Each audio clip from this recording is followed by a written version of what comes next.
नमस्कार, मैं पूजा वशिष्ठ आप सभी का वन इंडिया हिंदी में स्वागत करती हूँ। आपको अपना आधार नंबर कहाँ शेयर करना है और कहाँ नहीं, सुप्रीम कोर्ट ने इस पर कंफ्यूजन खत्म कर दिया है।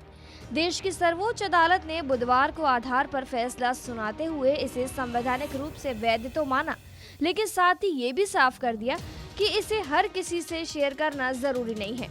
कोर्ट ने अपने फैसले में साफ किया कि आधार नंबर कहाँ देना जरूरी है और कहाँ नहीं। सबसे बड़ी बात यह है कि मोबाइल सिम के लिए अब आधार की जरूरत नहीं है। तो आइए जानते हैं कि अब आपको आधार कहां देना होगा और कहां नहीं। सबसे पहले जानते हैं कि आधार कार्ड जरूरी कहां है। पैन कार्ड बनवाने के लिए आधार कार्ड जरूरी होगा। आयकर रिटर्न को दाखिल करने के लिए भी आधार नंबर जरूरी होगा। सरकार की लाभकारी योजनाओं और सब्सिडी का लाभ पाने के लिए भी आधार कार्ड को अनिवार्य किया गया है। वहीं अब जानते हैं कि आधार कार्ड अब कहां अनिवार्य नहीं रहा। सुप्रीम कोर्ट ने अपने फैसले में साफ किया कि मोबाइल सिम के लिए कंपनी आपसे आधार नहीं मांग सकती। बैंक भी अकाउंट खोलने के लिए आधार नंबर की मांग नहीं कर सकते हैं।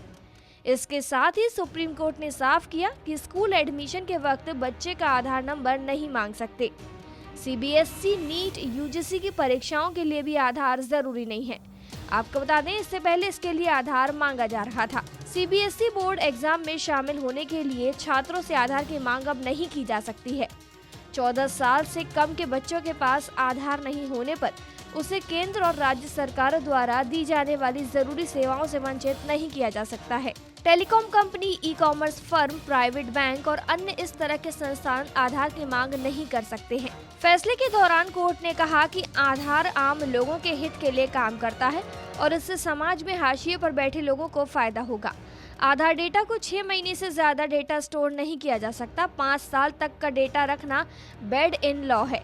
सुप्रीम कोर्ट ने आधार एक्ट की धारा 57 को रद्द करते हुए प्राइवेट कंपनियां आधार की मांग नहीं कर सकती हैं। आधार पर हमला संविधान के खिलाफ है, इसके लिए डुप्लीकेट होने का कोई खतरा ही नहीं है। आधार एकदम सुरक्षित है। लोकसभा में आधार बिल को वित्त विधेयक के तौर पर पास करने को सुप्रीम कोर्ट ने सही ठहराया है। फिलहाल खबर पर इतना ही और खबरों के लिए सब्सक्राइब कीजिए वन इंडिया हिंदी चैनल।